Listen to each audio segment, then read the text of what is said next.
both of us. There's some states.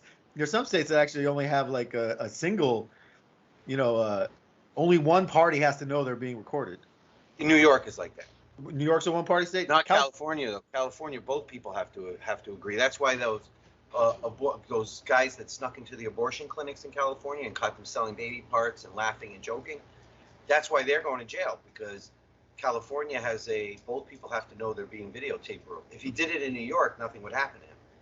And they actually got a couple of people in New York, and nothing happened to them in New York. But in California, because of Hollywood, both people have to agree to be recorded in order for it to be considered legal.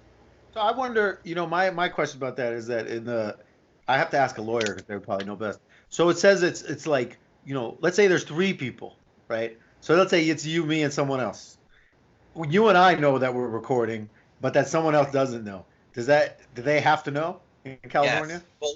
Both all parties have to know. All parties. Okay. Yeah, I thought it was just 2 parties. I was like, sometimes the law. You're trying to do another attack Trump thing? No, I don't. Hey, listen, man. Trump's pretty hilarious. Honestly, I think Trump is his own worst enemy. I mean, at one point, he's also like, he's such a good stirrer of crap that I know, but he was an idiot. He was in Japan and he was getting such good ratings for his dealings with he went to the emperor. He didn't bow. But he was friendly and everybody was happy. He even wore shoes at the match. Yeah. He wore shoes at the match. Everything was going beautifully, and then he had to throw in that Joe Biden thing with North Korea and all that stuff. And at first they said, "Oh no, he didn't say that." And then it came out that actually he didn't say what they said he said, but he did say that Joe Biden is a low IQ individual on foreign soil. And you do not go to foreign soil and criticize America. Obama used to do that all the time. And that's what Republicans used to say was wrong. And now he's doing the same thing. And it was wrong. And he ruined his whole trip because you know what they focused on. They focused on nothing else. First, they made fun of Melania sitting there with the sumo wrestlers, which they're going to do. She's the most photogenic first lady in the history of this country who has not appeared on one Vanity Fair or Vogue magazine. Meanwhile, she was on those magazines when she was a model. And you would think she would be on the cover every week. But they have the editor woman of Vogue said, we are making it a point in the media not to show her in any positive light whatsoever. Well, and sick. I mean, in Vanity Fair's defense, her level of hypocrisy because every first lady takes a certain Michelle Obama did the food for kids at school and health. Every first lady takes some kind of social problem. No. I'm talking about for fashion. I know for fashion. But what I'm trying to say, I'm not talking about what's that other magazine, Vanity Fair, which also boycotted her. Vanity Fair. Said Vanity Fair. I was talking about the fashion magazines, Vogue, and the other one. Okay, yeah. Because Vanity Fair is a little bit more like. Yeah. Vanity Fair is very left wing. Vanity Fair is left wing. Yeah. I'm talking about Vogue, the woman from Vogue, or one of those two, or one of those other super fashion magazines. She was being an asshole. Now, even Vanity Fair covered Nancy Reagan when they hated her.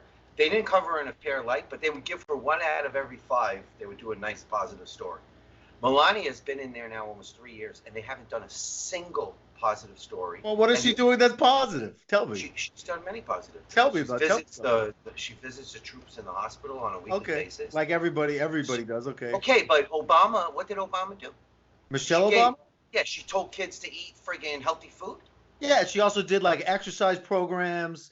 She also did go outside and get outside. She didn't go and exercise in any Yes, program. she did. She went with the kids. I could show you articles. She stood there while the kids exercised. No, she was dancing with them. She even did a dancing routine on Jimmy Fallon. What are you talking about? She did a dancing routine. She shuffled a little bit.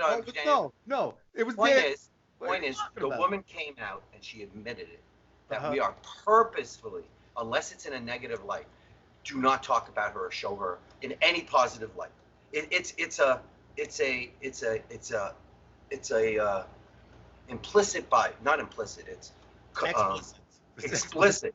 It's an explicit thing by all of the magazines that are all, of course they're left wing. But the thing is, by all of them, they all got together and decided they are not going to do anything positive. Even Trump, they won't show Trump in any magazine without one of his, faces or something like that. And it's on purpose, they said. One of the people that worked there came out and said, I'm middle of the road. I don't like Republicans. I don't like Democrats. I don't have I care about fashion, and I could not believe the hatred on all of these people. Like, it was like, they come into work, they said, they all have their little photographs of Michelle Obama or Hillary Clinton on their desks. She said, and they sit there like little sycophants. Hey, look what I'm gonna do. And she said it was so disheartening, because some of these people she had respect for. She said, and I totally lost respect for all these people because they showed how petty and pathetic they are. Yeah, but on the other flip side of it, Trump as an attack on everything, on media,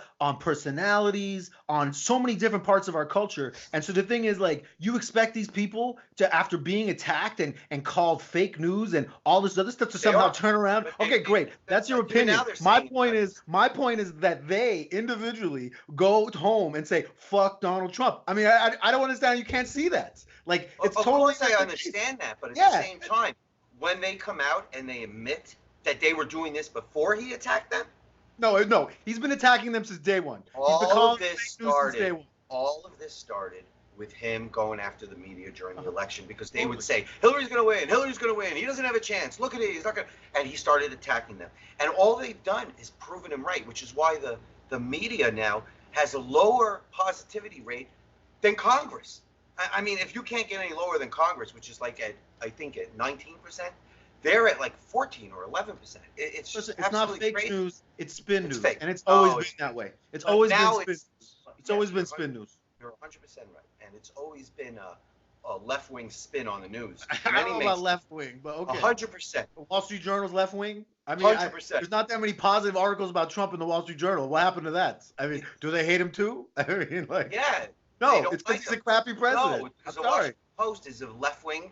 Okay, sure, the Washington Post. I said the Wall Street Journal. The Wall Street Journal does not have a negative or also he's not pro-business, and that's what they are. They're the Wall Street Journal is all of that. Not pro-business.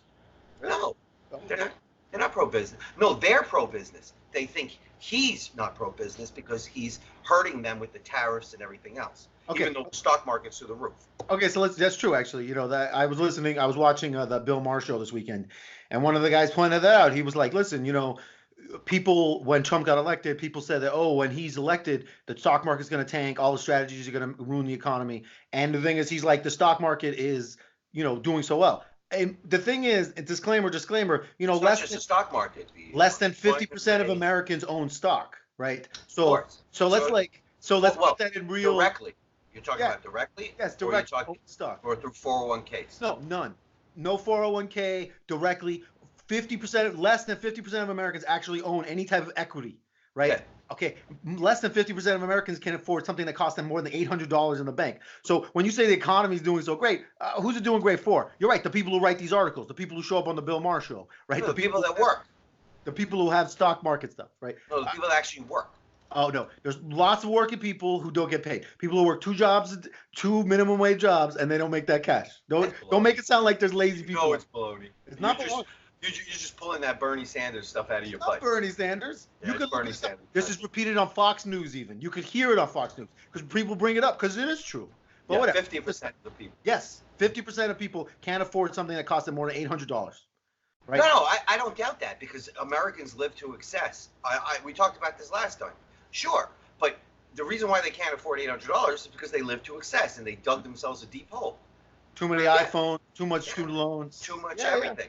It's not even the student loans. Listen, if you go to school and you want to be an English major and you think your $300,000 loan is going to pay for your English major, no one's taking out $300,000. You're a loser. No one's taking out $300,000. Through college and your master's degree and your housing. Half of them don't even work while they're in college. Maybe 150. They sit there and they pontificate or join their Antifa groups, and then they come out and they say to themselves, holy cow, I went to college. I'll grant you $150,000. And I'm going to make $36,000 a year to start. I'm never going to pay it back. And now they're angry. And it's like, excuse me, nobody gave you a 7-year vacation without you having to pay it back. Okay? Nobody call it a vacation. I love it. I love it. These teachers, yes. I hope the teachers fill the comment sections. Victor. Well, unfortunately, college today, a lot of it is a vacation. A lot of it is nonsense. Vacation?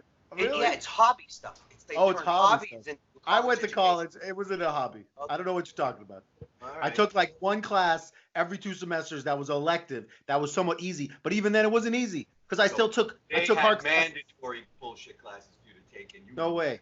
No, and I real had stuff. so You many. mean the ones that I had to learn history? Oh my God, I can't believe I had to learn history. Shakespeare. Oh. Yeah, I'm a finance major, but I'm gonna learn Shakespeare, the phallic symbols of Shakespeare class. I mean, all the nonsense classes they give you. Whatever the classes black, you chose to take is your business. the Nobody forced black, you to take the whatever classes. No, you had to take a certain amount of electives, which Yes, are forced exactly. upon you. And if you don't take them, then you have to learn. You have to learn the pro-Africa, Africa movement. No, you don't have to do that. No, because if you're white, you're not going to take that class, which teaches you absolutely nothing, just hatred. So instead, what you're going to take is the Shakespeare. You didn't even take that class. How do you even know it teaches hatred? The phallic You didn't symbols. take that class. You're just making this up. You're like No, you're going to take the phallic symbols of Shakespeare. That's the class you're going to take. Is that the one you chose? Is that the one you chose? Yeah, I took it. Kathy wrote all the essays, and the teacher, like I told you, the professor came up and said, "You understand the female like I've never seen." The lesbian, green-haired teacher that I had teaching me this stuff. Who did her? You know what she did her dissertation on? On Madonna. I remember sitting in the class going, "Wow, like this is the state." And this is how many years ago? I mean, this is 16 years, 17, no, 15 years ago, and maybe even more. I'm sitting there going, "This is the state of university in this country where somebody could actually get hired as a professor when they did a dissertation on Madonna." It's like, not Madonna, like Jesus' mother. She's a cultural phenomenon, Madonna. Material girl. Yeah, she was a cultural phenomenon. Yeah, for like 10 years. She's a plastic phenomenon of pop culture. Okay, has nothing to do with higher learning. This should be taught as a hobby. This should be something you take at the new school on the weekend. No, it's called an elective. Your fellow green-haired friends. It's called an elective. Yeah, it's exactly. an elective. Waste of money to make you not a waste of money. bills. It's an elective. And then you graduate college with your English degree. And yes. You get 36,000 a year. Yeah, but you're making it sound like that's all you need for your English degree. You need basic your core English science. math. You need critical science. You need creative writing. Come on, you're making it sound like you get like I have to take that one class and then I'm going to be an English degree. That's not how it works. That's not how it works. All I had to take. I'd be done in 2 years. I would have got a master's degree in 2 years. If all you had to take was the finance and the math, oh, that's it. 2 years, I'd be out. I did all my Shakespeare in high school and nonsense in high school. I didn't need that stuff. It's the way they fill it up. They make money because and you'll admit it, that the college education system in this country is adequate. If you think that capitalists are bad, go to all those left-wing universities and see how they would just suck the money out of everything. And California's idea, where they want to make it so, I don't know if it's California or if it's Trump's idea, but I think it might be a California idea where they want the colleges to insure the loans. Listen, you want to give out a loan for somebody to get a major in Klingon? That is great. But when he can't pay back his $90,000 loan, you're on the hook for it. Okay, not him. You can go after him after. I don't care. But you're on the hook to pay the taxpayer. So who's the "you're" here? California, the state of California? I don't get it. Yeah, well, it's a federal loan now. Everything's a federal loan. I understand it's a federal loan, but, yeah, but you said you insure it. Back it. Yeah, they're going to have to back that loan. Well, they're going to have to. The university. Oh, the university. Yeah, the university that's saying you can come in and we're going to teach you Klingon for $90,000. You know what I'm saying? So listen, that's why I think a great idea. What you'll do is you'll get rid of all the nonsense, and now you want to be a English major? That's great. It costs $30,000. We'll make you an English major. Shakespeare didn't spend $30,000 becoming Shakespeare. You don't need to spend more than $30,000 to become Shakespeare. Okay, the next Shakespeare, or the next whatever great American author.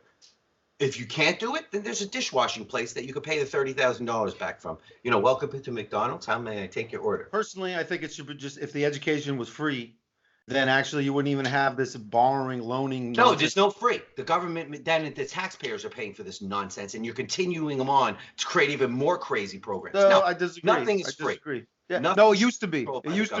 It used to be. Here in California, my girlfriend's mother, she went to UC Berkeley, and it cost her $200 a semester to go to UC Berkeley. And they didn't have a Klingon degree. No, exactly, and that's my point. If the education system was actual, so you think is you would have people with English majors who weren't shackled with $40,000. If honestly, I feel like that would actually make our economy boom a lot harder than it's booming now, because then you'd have people with way more disposable income.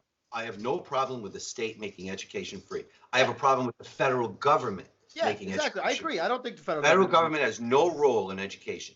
And if the state, I think they have a role. I just don't think they don't have a role of paying for that education. You're right. Each state should do whatever they think is normal. Everything is normal. If you're in Alabama and you want to teach Bible as history and get a college degree with Bible as history, then go right ahead. Maybe you won't make it in the market. That's your prerogative.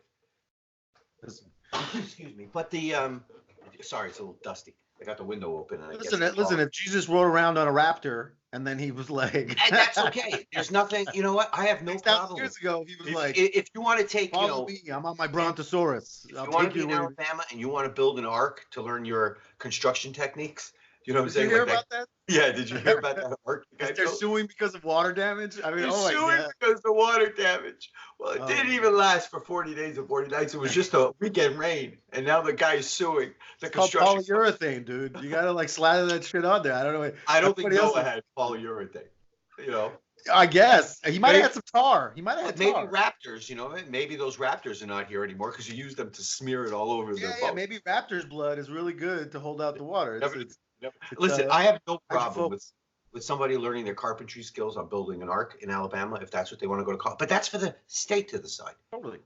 Exactly. Listen, I agree with you. The states are in control of their higher education. And if some crazy state like Colorado, where everybody's high and now their psychedelics illegal, and they want to make flat Earth theory the theory of science, go right ahead. Colorado is actually one of the happiest states, by the way. Oh yeah, like one of the happiest states to live in. As you're plowing off that rocky mountain into the ravine in your car, you're just like happy. It's like I am flying. I'm telling you, Colorado and the happy index is like top 5. Hawaii is like number 3. Keep it on the left coast is what I always say. Okay. Keep it on the left coast. That's why we have 50 laboratories. You know, that's why the states' rights are so important, because you have 50 laboratories. You know what? Maybe everybody, they're the happiest people in the world, and maybe most of the country will move to Colorado, and they'll show how happy they are because everyone's there. Or maybe they're all going to kill themselves in 10 years, and they're all going to have huge medical bills that the rest of the state shouldn't have to pay for. Why would they be killing themselves? I don't get it. Oh, because of all the toxins that will be entering their body from the legal weeds and the roach sprays that are coating everything. They're not coating anything in roach sprays. Poison frogs. Poison frogs. Now that's actually like Arizona, dude. The frogs are in Colorado. They're going to make hallucinogenic mushrooms. Hallucinogenics. No, so you can take mescaline if you want. From what the article I read, they said that they made psilocybin mushrooms the lowest priority as for the police. So if they catch you with it, they can't really bother you about it. But that's just mushrooms. I didn't really hear anything about mescaline. I like my mushrooms. You know, I eat my shiitakes. Honestly, you know what's supposedly really good for your brain is lion's mane. Anyway, let's move on from our random topics about making fun of the United States, because you're right. I agree with you that states' rights are important and that each state is its own little laboratory to figure out how to do stuff. You know, and California being, if not the most populous state, the second most popular. I think Texas is close too.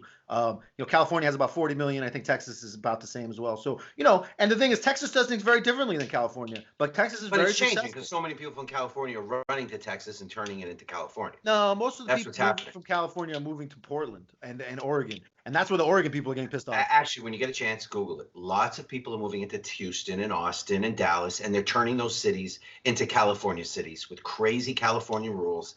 And going to destroy it. Flowers in your hair, dude. They don't remember that the reason why they left California was because of how crappy it was where they came from to them. I'm not saying California complains about that as well. Californians always complain about the outsiders changing the fabric of California. New Yorkers. New Yorkers never complain because New York is just built that way. And we know if you're not strong, you'll be out of here in 3 years. Like, you get all these yuppies that come pouring into New York, and they're like, I'm a New Yorker. I'm like, no, you're not. First of all, you're not a New Yorker. Okay? I'll see you in 3 years. 3 years later. You're a new joke. That's what you are. You're a new joke. Oh, where are you doing? Oh, I'm moving. Where are you going? Oh, back to Ohio. Oh, I decided I'm going to start something in Ohio. I'm like, okay. Well, actually, there's a lot of people like that in San Francisco. They move here for the tech world, and then they work for a company, but then the company goes belly up. And the problem with that is that it just actually drives up all the rents because you have this constant. Every 3 months is another startup. Every 4 months is another startup. But I also and heard there's like a superstition. Like if you let's say you're in Wisconsin, right, and you get a job at a Silicon Valley company, and you run out to Silicon Valley, and you got yourself this programming job, and you're all excited, and then the company goes belly up. Nobody else will hire you because you're considered bad luck.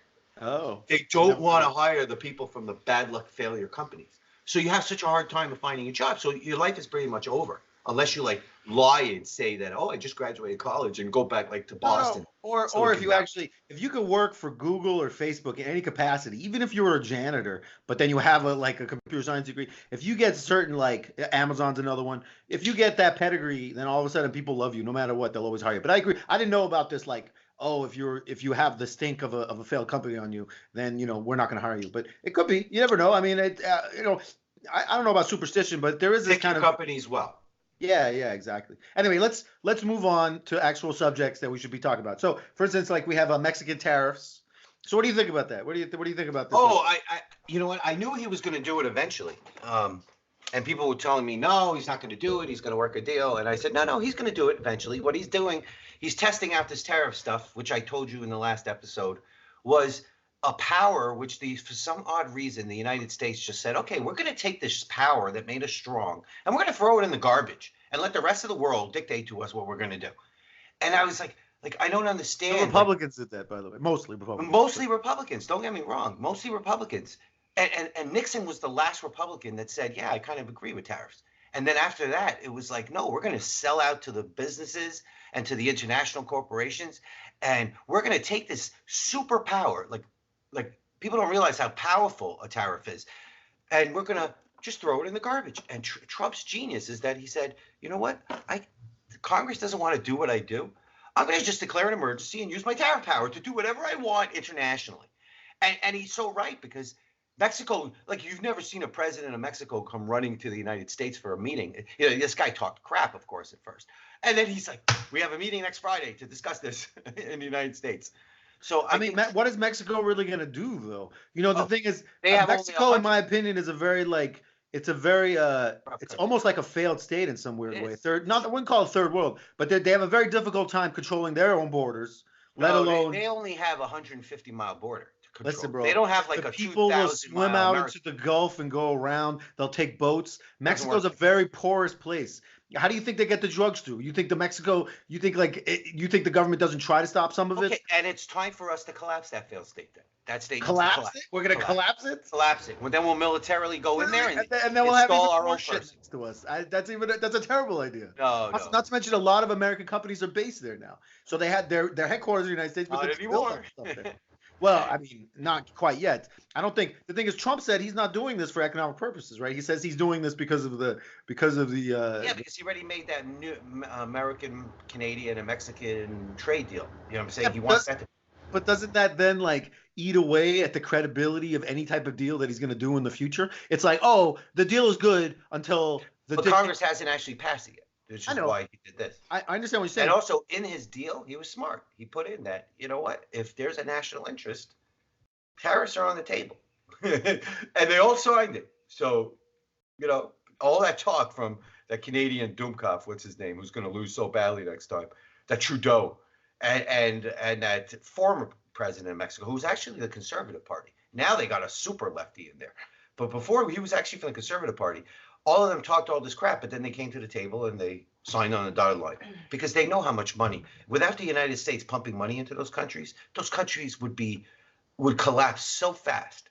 And the United States made it a policy of keeping Mexico at an arm's length. Like, we'll invade Brazil or Argentina or even Panama and whatever, but we won't. We'll leave Mexico alone as long as they listen. And Mexico stopped listening over the last 20 years. So I think it's time for the United States to start getting tough like Teddy Roosevelt did with them. I think the United States has been getting tough with Eisenhower was tough too. Eisenhower, he had enough of this immigration stuff. He loaded up buses with X amount of Mexicans and just drove them into Mexico. And you mean Operation Wetback? Yeah, that's Operation Wetback was the name of it. He gave up. He was like, and Mexico after that for about 20 years, they then, got serious about Mexico. Mexico could control its immigration very well. Mexico has laws where you get fined and you go to jail and you get kicked out like lickety split if you're in the country illegally. They choose not to because they see that those people are, have basically come from failed countries like theirs, and they see it as a way of poking the But United don't you States. see this also as like as an example of how Americans failed influence in, because we were in Nicaragua, we were in these places, And we we were in these left, and countries. that's why they're failing No, again. it's not just that we left. We No, like it's because we propped up. left. No, we propped up No, dictators. we left. We We like left. we We got left to caught their own selling devices. drugs. Tons of Americans Yeah, got yeah, caught yeah. selling And, drugs. and it was great. We had very low immigration at that time, illegal immigration. That's what I Point mean. is, And point then is, we is failed. we left. We But although our we listened influences to the failed left. miserably. Our Monroe Doctrine means crap. We No, no, haven't. no. We failed because we Show me listened to the what left countries wing have in done this country. well that we've No, actually like propped because up. the left wing over the last 25 years convinced us that we're evil racists who are white people going there to tell the brown people what to do. And so we left and we said, okay, you know what? You guys are on your own. We're not going to do anything to you anymore. We're not going to install puppet I dictators. don't think we We'll, left. we'll just moralize to you. I don't think And we you know what left. happened? The real people came out and said, okay, we don't know how to run anything. We're just corrupt as hell. And we're going to just destroy these countries, which is what pretty much they all done. You know what I'm saying? I don't And think now, Americans ever what left the those United countries. States needs to do is get another Monroe Doctrine where we go in there, we claim we're helping them, we install our puppet dictator who listens to everything we say, and then if he doesn't, we then go in there and replace him with another puppet dictator. The thing is, Trump doesn't want to do that, which I think is a good thing. He's kind of the guy who's like, listen, I want to be a president who doesn't have any wars. You know what I mean? I'll lob some missiles or pay some people off, but I don't want American troops going into another country, occupying it, and causing this huge war again. So I'm not so sure it'll happen in his administration. Okay, I mean, I'm just saying, like, I also with these tariffs, I think once again, like I said, I've said this before, I agree with you that tariffs as a strategy, economic strategy to control how developed your country is internally is actually really solid. Like, if you look at countries like Germany, if you look at countries like Japan, when they were growing in the early 20th century before they became super fascist, like you could see that what they did Japan was super fascist.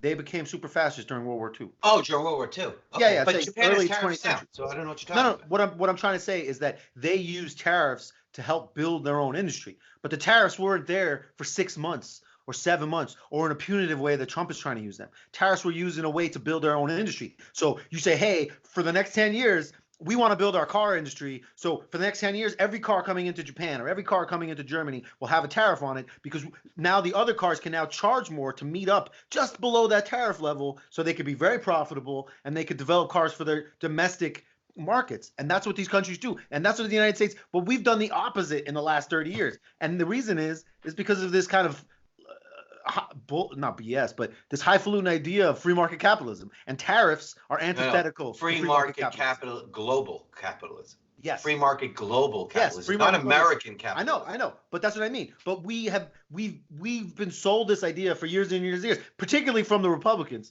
of this idea of this free market global capitalism. And look at what it's doing. It's basically like destroy the middle class. Places like Detroit, Chicago, the Midwest, these people used to have fucking factory jobs. Pittsburgh, we don't even make American steel anymore. I mean, it's unbelievable. It's unbelievable. And the thing is that now it's like, we're using these tariffs in a punitive way. We're not really using them to develop the industry again. We're not doing it so we can like bring steel back to the United States. Well, it's not going to do that. Steel is back in the United States. They just invested in a $7 billion plant in Pennsylvania to make American money steel. Down the hole, because there's no way they're going to compete against Chinese steel. No, because the tariffs are going to be in place forever. Part of the negotiation is that the prices have to be at a closer rate to American prices. They can't just be dumping steel into the United States anymore.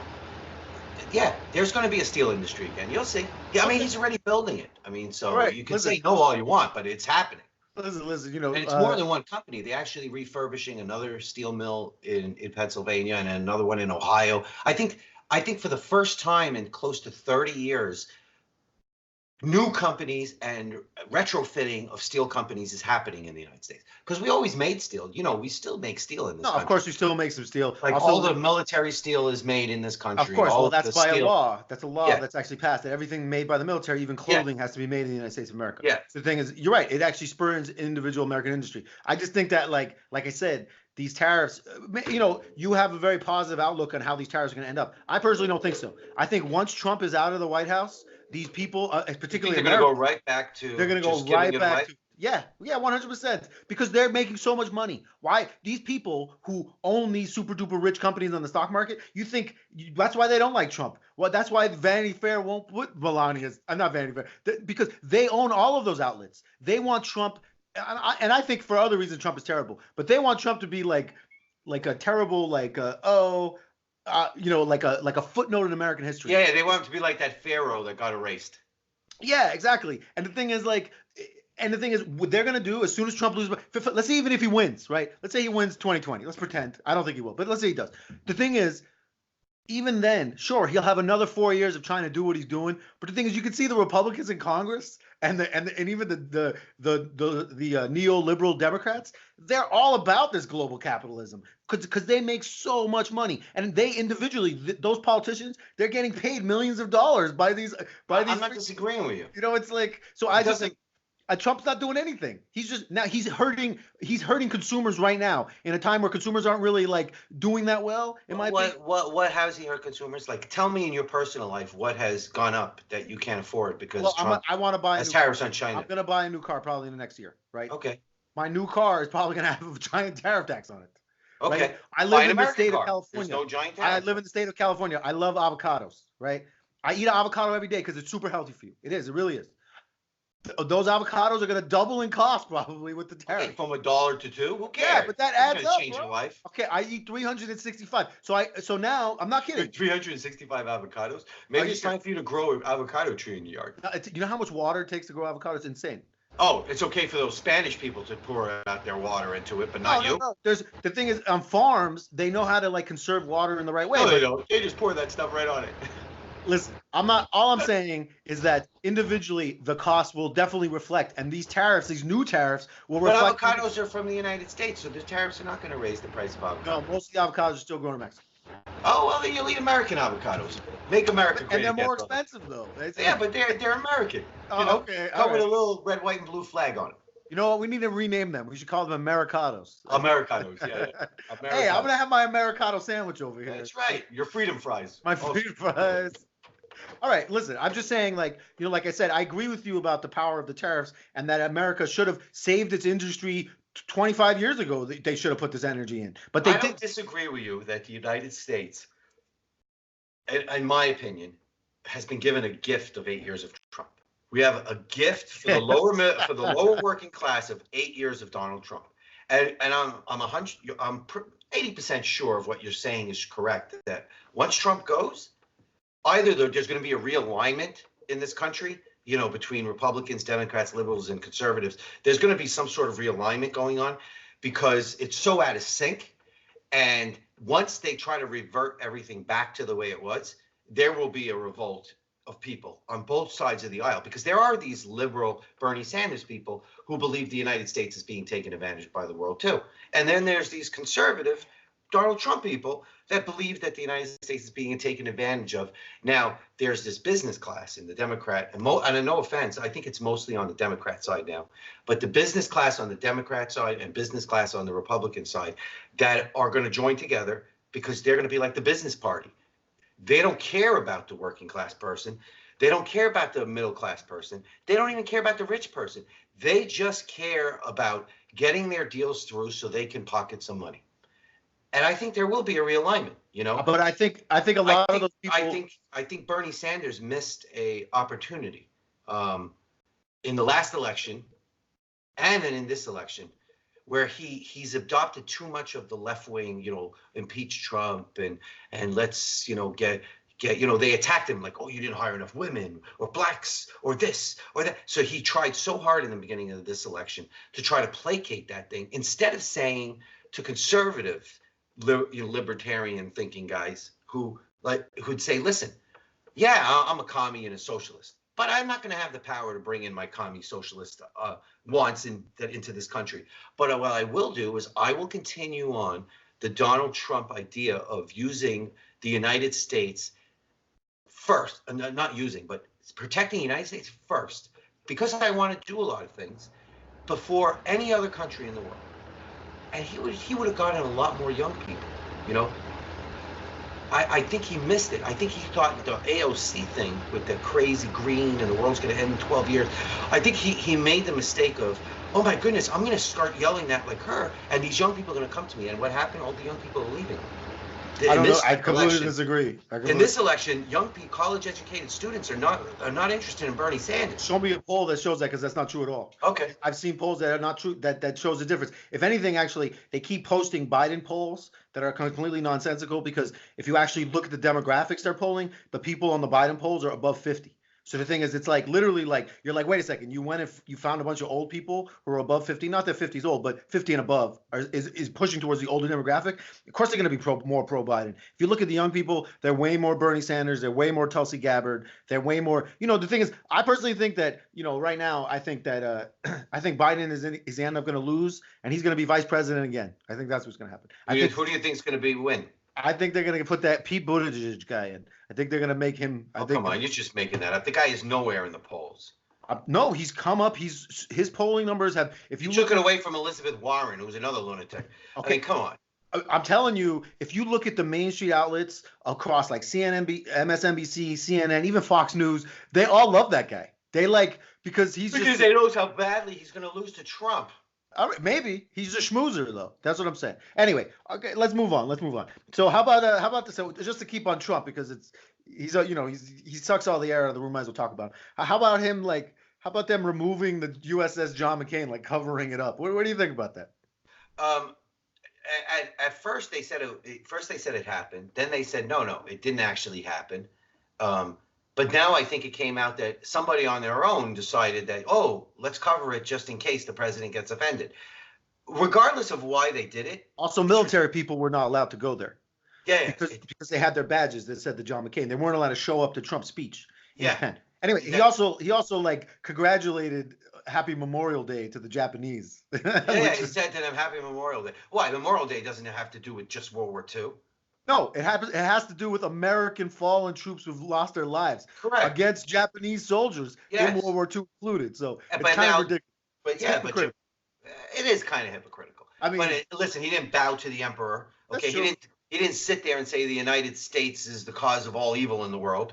Okay, like Obama did. Obama never said that. Yes, he did. He apologized for America in his foreign. Right. He apologized for America. And no one ever apologize for America when you're the leader of America. Okay, all right, whatever. Okay? So I think it was a good apology. Japan's been our staunchest ally for the last 50 years. Then you should be happy with sorry for the Happy Memorial We're sorry Day for the 100,000 Japanese we killed by dropping a bomb on them. Innocent civilians, by the way. Oh, well, in war. Okay, I'm just pointing it out. Saved over 100,000 American soldiers because of that. All right, maybe. Not maybe, definitely. We know how much we lost on those little islands, and we knew how much we'd lose taking Japan. All I'm saying is that a little apology to show a little bit of like regard for one of our staunchest allies for the last 60 years. Those Japanese have been an ally of ours for 60 years. They've been traveling the seas with us. Some of their ships have sunk.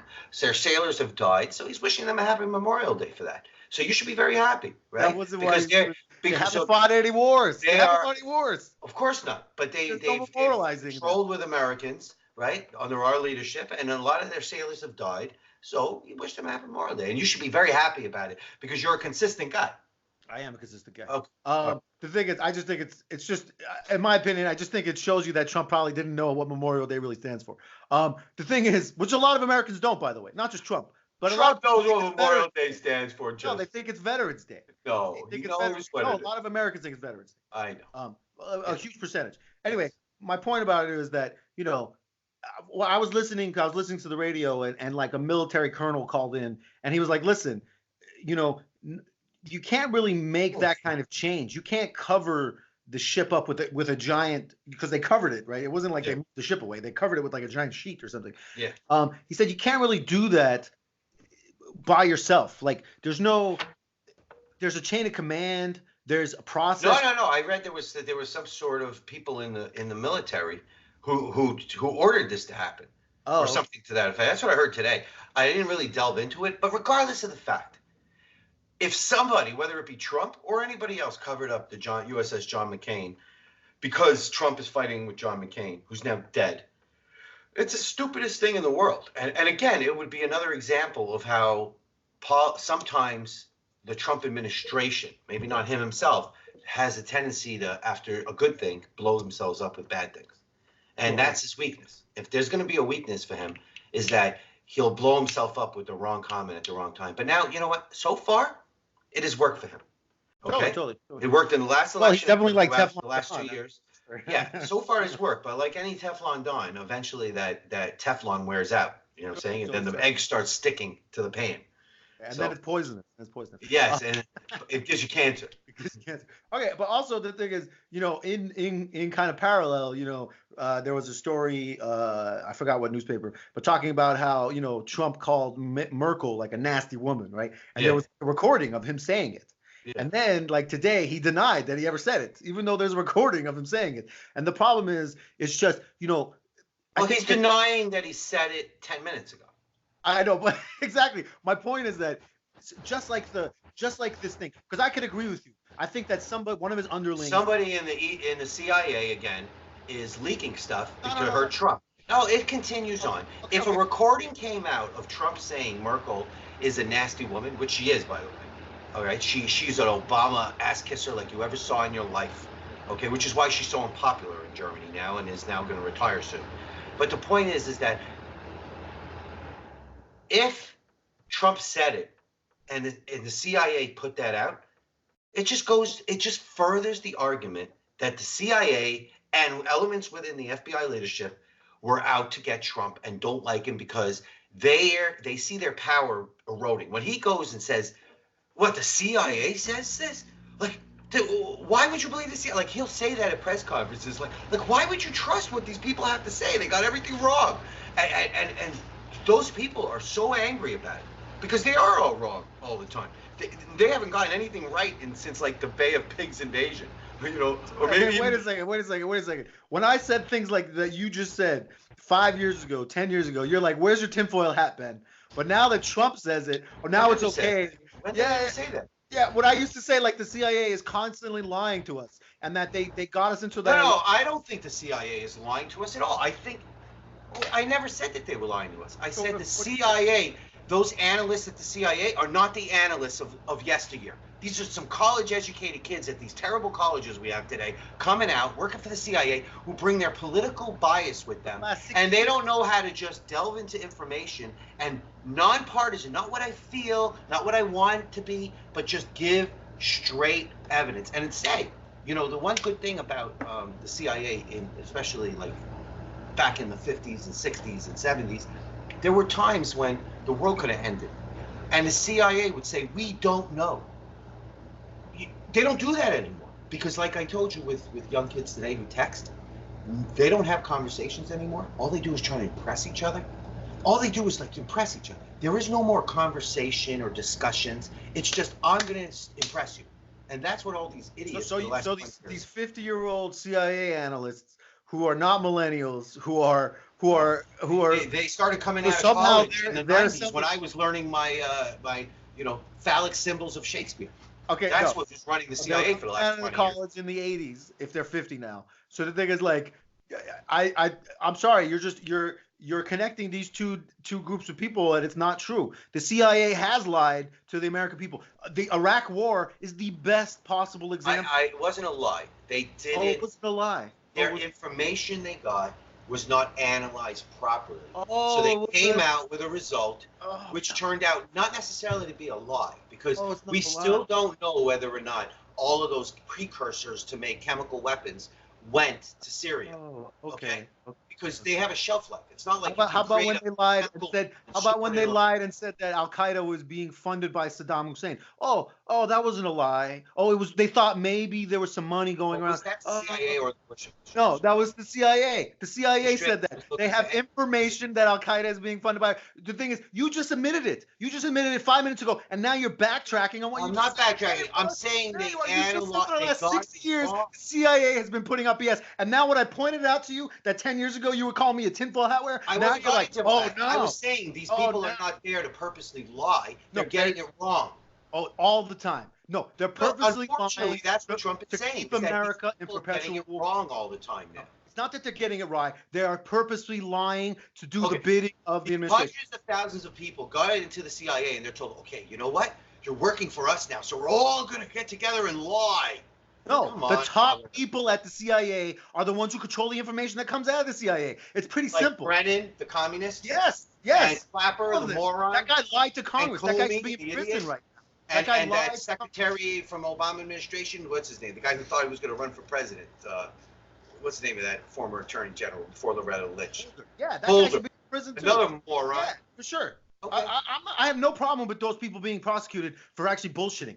Even the people for the Iraq people. What was their bias when they entered the CIA lying has gone on for 50 years. Bias. No, the purpose is perpetual war. It's to keep the United States to keep bombing stuff so Lockheed Martin can make $5 million a bomb over and over and over again. It's pretty freaking simple, man. It's just simple math. If you're not using the weapons. Hundreds of thousands of people come in there to work and they're saying, and they we're sign all going to make it up. So no, they sign NDAs and say if you say anything, you're going to jail. And Obama even put the people who tried to talk out against the government, he put them in prison. Chelsea Manning, the other guy who's now living in Moscow, who actually showed that the American government was actually destroying our Constitution, trampling over it by illegally searching and seizing our information. That guy has to hide in our enemy's camp because our own government is trying to get him. It's constant. And the thing is, the fact that you're now like backtracking on it, like, because you put words in my mouth. Liberal bias. And now you're screaming. They're a liberal bias. You put words into my mouth. I said they got it wrong. No, I didn't say they're lying. They got it wrong. Good. Trump stands up there and he says they got it wrong, and those people are out to get him. Yeah. The thing is, my point that I was trying to make, beyond my tinfoil hat wearing conspiracy of them constantly lying, is that when you have a president who can't even admit to the most simple, basic things, like even when he's caught on tape saying something, I'm calm. Okay. You're getting really close to your whole head is in the air. It's like, relax. All I'm saying is that when you have a president who constantly can't admit even to the most simple facts that maybe don't make him look so flattering, right? But the thing is, his supporters love that. You never knock yourself. Yeah. Never, ever knock yourself. Okay. All I'm saying is that when you can't even admit to the most simple of things. Nope. Never show weakness. Okay. Can I finish my sentence, please? When you can't admit to the simple things, things like the John McCain being covered up by somebody in administration, it's easy for the media. It's easy for people to say, hey, maybe Trump did say to do that. Maybe Trump did say to do that. Maybe, you know what? He seems like the kind who's thin-skinned enough that would say that. And that's the problem. The thing is, it's kind of like if you cry wolf enough, people are going to be like, hey, he's just crying. I know, but part of being a leader is that you're a megalomaniac. Okay? And that you think everything about you is wonderful. There's no person that can run for president of the United States and be humble. I'm sorry, you're not going to win. No, Jimmy Carter had quite an ego until he got knocked on his butt by Ronald Reagan, and he put out the saintly attitude. He still goes around visiting tin pot dictators and working out deals to harm America. You know who complained about Jimmy Carter the most? It wasn't Ronald Reagan. It wasn't George Bush. It was Bill Clinton. He was like, can somebody get this effing guy out of North Korea? Like, they hate him. Okay, so don't get me wrong. He's a megalomaniac too, who puts on a pious attitude. Okay, all right. He started a great organization. He builds houses for poor people. I get it. It's lovely. Yeah, he hits a few nails in for the cameras. Okay, he doesn't build a house himself. Okay, he's got an organization, and I have no problem with that. He gets his photo ops. In order to be president of the United States, you have to be Obama. Like, look at Obama's famous picture of him looking at himself in the mirror. It's all about him. You know what I mean? Trump is no different. The difference is they don't like him, so they're going to pick up on those instances and run with them and publicize them continuously. But if you watch conservative media, they were doing, but conservative media is much smaller, and they're not the mainstream media. They were doing that about Obama the whole time. They're like, look how much he loves himself. He can't have a speech where he doesn't talk about himself. Like, Trump went to the Air Force Academy the other day, and he gave a speech. Not one word about Trump. It was all about them, their parents, the students that did stuff for other students. It was an amazing speech. And part of it was they didn't want to show it because he didn't talk about himself at all. It was all he did, you know, and even the Air Force Academy people I've interviewed after or don't like him said, you know, I was so impressed that he made it what it should be, which is all about the students. But Obama and Hillary go to a place, it's all about them. I mean, Hillary gave a speech at some college graduate, Hunter in Manhattan, actually. And all she did is talk about herself. Obama gives a speech, it's all about himself. So you have to be a megalomaniac. You're getting hit from so many sides that unless you think you're God's gift to Green Earth, you're never going to make it as president of the United States. Okay? And Trump knew he was God's gift to Green Earth in 1980 when he was sitting with Oprah telling her how he would change the country and one day they might need him.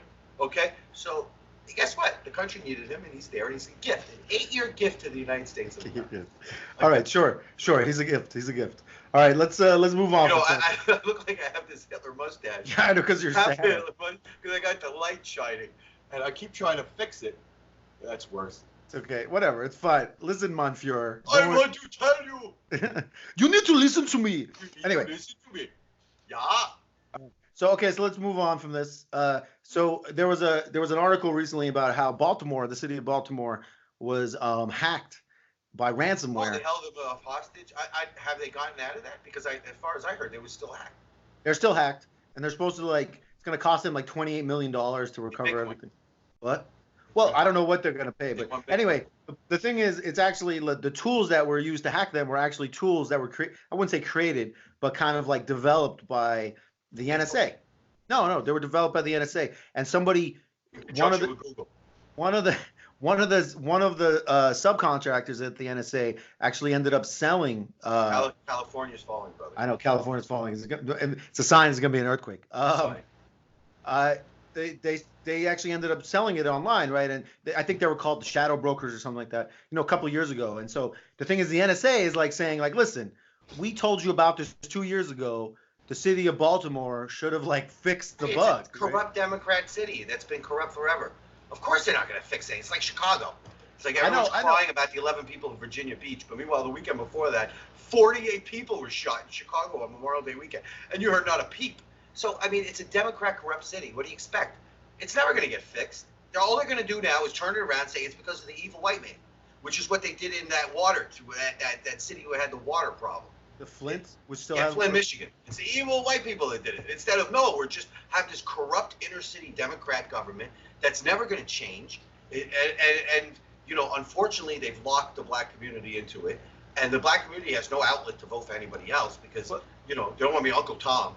So but don't you think? Okay, I get the politics side of it. I see what you're saying. And the thing is, obviously their data person who's running the data for the city obviously dropped the ball on this one and things like that, should be fired. But what I'm trying to say is that, don't you think that he probably did? Well, maybe. The thing is, don't you think that the NSA, particularly because they develop these tools and develop these exploits, don't you think they have a responsibility to kind of go around the country and test to see if people are vulnerable and help them?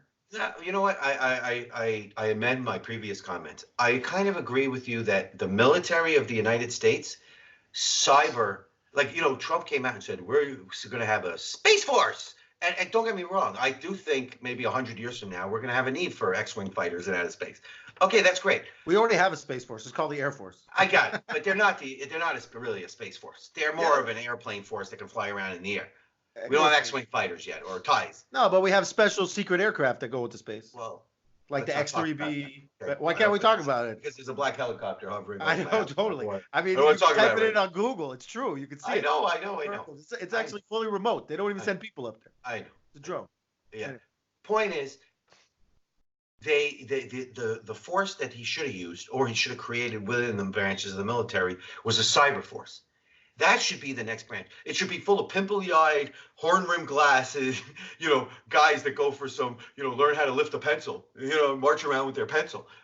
But the thing is, that's what you need in this country, because the amount of monetary damages that are done to this country through one hack outweigh any kind of I thought that's what the NSA is, though, right? Isn't that what the NSA is? It's a national. They're supposed to listen. There's signals. They're supposed to listen for signals for the CIA. They're not supposed to actively go out and fix signals. Well, I mean, they're called the National Security Agency, right? The only thing they're supposed to do is develop signals on how to hack people. That's all they're supposed to do. but at and the same store time, the information coming into this country. yeah, and they also copy everything that comes in this country. So everything that comes in, and everything in this country is bounced out of this country, so they can bounce it back and copy it on the way back in because it's coming from out of the country. Yeah, yeah. I mean, the thing is, it's actually most of it's actually copied in San Luis Obispo. There's actually a History Channel thing that actually covers it really well. I used to believe a company I worked for, because they were out in the island and they had this huge data center in the center of the company. I won't go into the company name, but and I used to swear that they were carnivore, which was that, listening post, like supposedly somewhere on the East Coast of the United States, upper East Coast, is this listening post for all the signals intelligence coming out of Russia and Europe and all this other stuff. And when I went into that data center the first time, I was like, I felt like I was entering the Death Star. I mean, that's how much stuff was in there. It just turned out the owner of that company was a little bit of a lunatic and loved technology and thought he would have the best of everything. All of a sudden, your boss comes out and he's like, "Victor, you have failed me for the last time. I am your father." Yeah. Damn it. Exactly. He comes out of that cocoon egg, Yeah. Puts his helmet on. Yeah. Anyway, I just think, I think it's just, I see what you're saying. I think that, and I agree with you. That's what I always thought the NSA was supposed to be doing in the first place, and that's what I'm saying. Like, it wouldn't be that hard for them because they're already infused themselves in ways that we have no idea, like how they've infused themselves. So for them to actually like actively mitigate this kind of damage that this city of Baltimore is going through right now, I wouldn't say it would be easy, but it definitely should be part of their mandate. It should be part of what the hell. But I believe Microsoft, Apple, and a bunch of other companies, Google, I believe they're the ones actively making viruses, okay, and these things, because it's money. You know who they make them for? Money. You can release them for. They build those backdoors for the NSA. I'm so sure. When they're building, I mean, so the thing is, like, it's not like it's not like, oh, oops, we found this backdoor. It's like, no, here's your backdoor, NSA. Keep giving us the government contracts for setting up the servers and all this other stuff. So I think it's like a two-way street. But the thing is, honestly, for me, when it comes to companies, that's why I don't believe in companies as being individuals. Like, I don't see a company like. For the government to actually get into what companies are doing, I have no problem with them knowing everything that company does. Now, an individual, that's a different thing because that's protected in the Constitution. But companies are not individuals, right? There's nowhere in the there's nowhere. Corporation is like it comes under like the rules of an individual. Yeah, but that's nowhere in the Constitution does it say that. No, right? No, that's what I'm saying. It was argued against. Yeah, that's what I mean. So the thing is, I feel like in the Constitution, there's nowhere that says, "Hey, some company is beyond the seeing eye of the government." People are beyond the seeing eye of the government. I can do whatever the fuck I want in my house. Corporations are supposed to be people. And stop with the cursing. What's wrong with cursing? I like cursing. We're adults. Too much cursing. No, it doesn't make for. If you have to curse, it means you don't know how to get your point across. No, sometimes it adds emphasis. Very New York, rarely, like a fine wine. Yeah. Yeah, like a fine wine. All right, okay? Good. You know what? I'm only gonna curse 5 times per episode. All right, only 5 times. You already hit your max. So all right, I'm probably at the max already. All right. Anyway, ass is not considered a curse, by the way. I'm sorry. I don't believe that the United States government's job is to fix the corporation's problems by developing bad software. That's where those corporations go out of business and another corporation to show up and say, we could do it better, like Symantec or whatever, or Sophos Firewall or whatever, you know what I mean? You're not going to get an intrusion with these people, you know what I'm saying? So it's a business, and I'm sure they're constantly paying people, white hat hackers or whatever, to hack the other person, like they do in Bitcoin, to test out their new coin to make sure nobody can actually take it all. I have no problem with that, but I don't want the government being involved. The government's involved in way too much stuff already. I don't want the government. All I'm saying is, okay, I see what you're saying. I agree that they don't have to test their software. And the guy who sold that software, for the NSA, you work for the government, that's treason, you should be executed. Done. Nobody will steal software. They don't even know who did it. They don't even know. Well, if you ever find out, they should be shot. We don't shoot I think they should be hung. I think that would be better. I think that's whatever, your choice. Okay, your choice. Hey, give them a choice. You want to be hung, shot, or injected. Point is that the United States needs to start doing that a little bit, because then you get all these Chelsea Mannings and these other crazies running around. Again, yes, there were bad things happening, but there has to be channels that they go through, even if their own life. I mean, you took an oath to defend the Constitution of the United States, to defend it with your life, not just to defend it. And if it's going to cost you your life by going to that senator who's going to stick a bomb in your car and blow you up because he's part of the problem, that's what you took an oath to. You can't go running to WikiLeaks or to rush to RT and giving them the information. I disagree. The Constitution is for the people, by the people. So by letting the people know about what's happening, that's and our representatives of the people. Great. But the thing is, the people themselves should be and are the base of all that power. So informing those people about what's going on, I feel like is in the Constitution. It's written there. So okay, I don't agree with you. I think there's secrets that countries have to keep, even when they're doing bad things. That you can't just break sources and methods. And if it's breaking the Constitution, yes, then it should be. And per the laws of the United States, which were put together in the Constitution, there is a chain of command you have to follow. Okay. If you can go to the Senate and have a meeting with your senator and talk to him and say, listen, I work for the NSA and they're doing X, Y, and Z, and I need you to know that as you're my elected representative. Then go to the next elected representative. Then go to the other party's elected representative. The point is that there's channels to do it, not like Chelsea Manning did. Okay. Okay. So, well, the thing is, if you look at even like this guy right now, who Trump is supposedly thinking about pardoning, right? I forget the guy's name. Oh, he's nuts. Like, did you read about what he did? He was literally a mass murderer. He literally was like a psycho killer. Well, he did 8 chores. Like, he should be pardoned and sent to a mental facility for 10 years, because the man obviously turned into Apocalypse Now.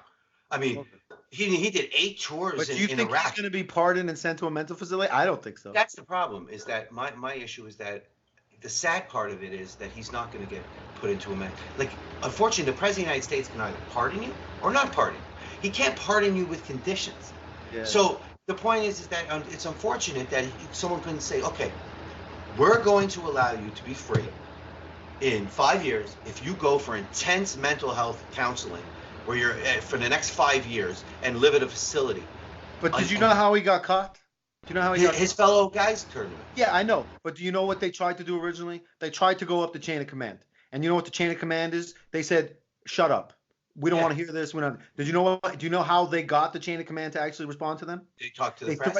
Yes. They said, no, they didn't talk to the press. They threatened to talk to the press. They say, hey, if you don't put this guy away, because this guy's, I mean, he's literally putting their lives in danger too, because they're trying to like ferment relationships, because even these special forces, they're alone on the ground. And so there are friendlies there. There are people who are willing to work with them for money, for political expedition, possibly coming to the United States, a lot of different reasons. But the thing is, by killing indiscriminately innocent civilians with rocket launchers, I mean, it was like unbelievable. He literally took a rocket launcher supposedly and just shot it at an apartment building and just killed a ton of people for no reason. I mean, the thing is, when you do stuff like that, and then the chain of command is not responsive, that's what Chelsea Manning did. Okay, but his argument, again, you don't know. His argument is that he was a by-the-book, tough commander, and those people who he worked for, they wanted to be like, they wanted to be like most special forces things, where they get to chill and be their own little group, and he wasn't for that. He was all about toughness and be up at 8 o'clock in the morning and do drills, and they didn't want to do it, so they hated him for that. So he claims that they made it up. I don't know what actually happened. I know he took a selfie of himself holding an ISIS guy's head. The guy, he didn't decapitate him. He just killed him. And he was dying anyway. It was an attack on them or something. There was also doctors in a hospital who saw him, came into the hospital. This ISIS fighter was dying. He was dying. Stabbed him to death. Yeah, and the reason why he stabbed him was because he was part of the people that were attacked by that ISIS fighter. And then the plane came, bombed the building, and now he's like, now we're going to save this guy who tried to kill us. So he killed the guy. Again, it's a war crime. It's a war crime. Yeah, it's a war crime. But at the same time, you could say to yourself, all right, I understand that these people don't follow any rules of war. Okay, so they can be summarily executed because they're not wearing a uniform. So technically, you can summarily execute all of them. Okay, which is what happened in Vietnam with that picture with him shooting that Ho Chi Minh guy in the head. He was actually following the rules because the guy was dressed in civilian outfit, was killing people all over the place during the Tet Offensive, and that soldier went up to him and shot him in the head. And Time magazine took it and twisted it, not telling people that actually what that general was doing, and it wasn't an American, by the way, it was actually a Vietnamese soldier that was doing it. But he was, they wore clothes that looked like American. What they didn't tell Americans was that what he was doing is actually legal. And this guy had just finished killing people, innocent civilians, and he summarily executed him, which is what you're allowed to do in a battlefield situation when someone's not wearing a uniform. So this guy went and he killed the guy. But what crazy part with me was that he cradled the guy's head in his hand and took a selfie with him. Like, sort of like, those crazy people that hold up the decapitated Or like heads. Apocalypse Now, where the guy's like fucking has the Yeah, body. I believe I'm sorry, but he did 8 tours in Iraq as a special unit, as a special operator.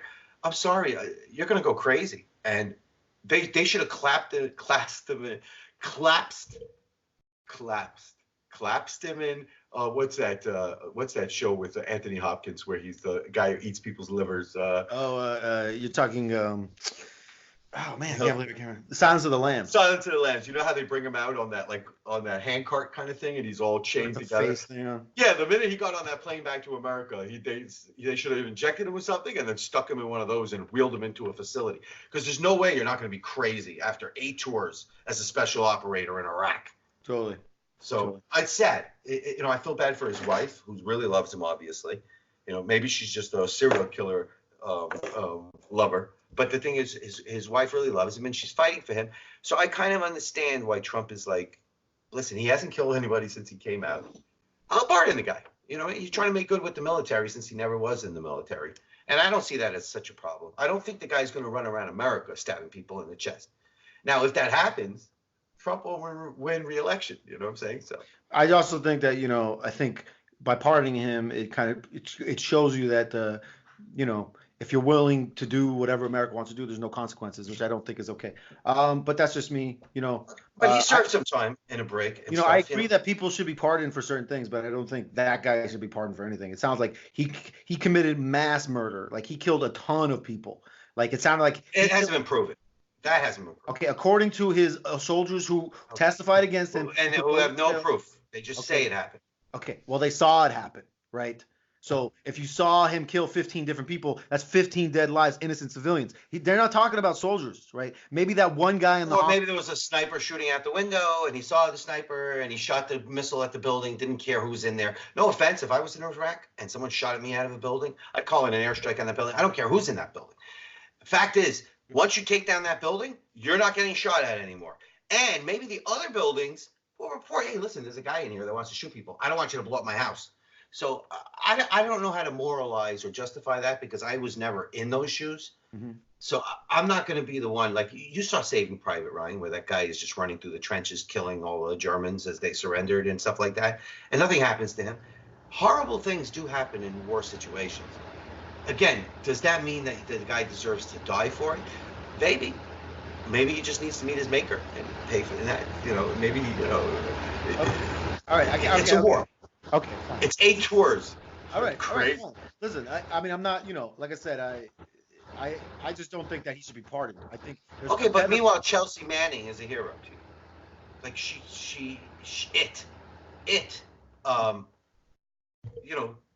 was a traitor to the United States. How? Why? By giving out all of our information of things that were happening. Yes, they were bad things. No, that's not what she did. What she did is she then, by her giving out that information, they knew who some of the Iraqi informants were, and they killed them.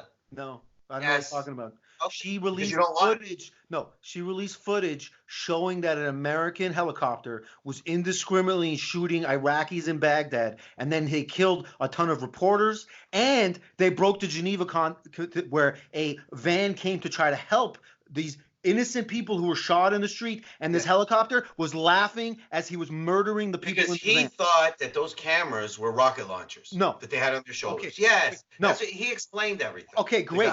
Great. The person in the van. It's called the fog of war. Victor, let me finish. The person in the van did not have any cameras, did not have any weapons, wasn't doing anything wrong. Under the Geneva Convention, you're allowed to bring medical aid to wounded people. Yes, you're allowed to. And you're not allowed to shoot at the people bringing aid to those wounded people. This helicopter killed everybody in that van. Oh, I know. I saw the video. Okay, so that's what he didn't give away some means or methods. He gave away exactly what the American government was doing in Iraq. A lot more information than that, brother. Okay, I think you need to research it. Yeah, I'm gonna do some more research. Gave away a lot more information. Chelsea Manning is passwords. He showed you that the American military doesn't give a crap and does whatever it wants. 3 choices I told you about. Should be given a bullet, a hanging, or a lethal. None of it was treasonous. No sex change operations. The only sex change operation you're gonna have is that you're not gonna have a head anymore. None of it was treasonous. That's it. None of it. None of it. He was giving away information that already happened. Sorry. You can say whatever you want. Sorry, chain of command